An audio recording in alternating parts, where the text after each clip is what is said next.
All right, pretty good day in the shop. We got the side panels done. Made that with the UHMW. Don't ask me what that stands for because I don't know. I'll call it plastic. Heated them up, bent them to transition with the sides.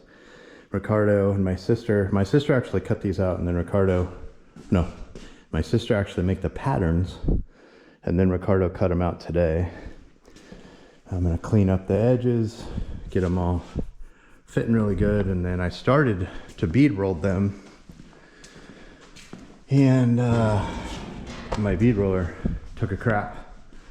I mean, this thing's old and been rebuilt a million times, but I lost a little ball bearing at the bottom of this gear here.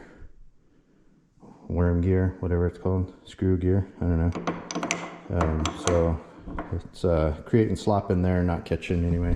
Find a little ball bearing, get that fixed, and then get those rolled out, and should be good. Back on track. Steering column's all done. Got the servo mounted. Got to finish up welds a little bit, but got a column in there, got a high here for support, and then a bushing down there for support, and then TIG welded all of the universal joints to their respective spline coupler things. This side's all done. So, oh, and then Ricardo also made a deck for up top here.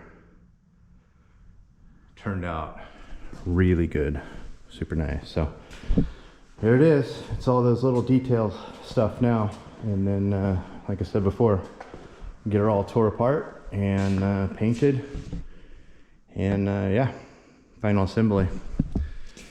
Here we go.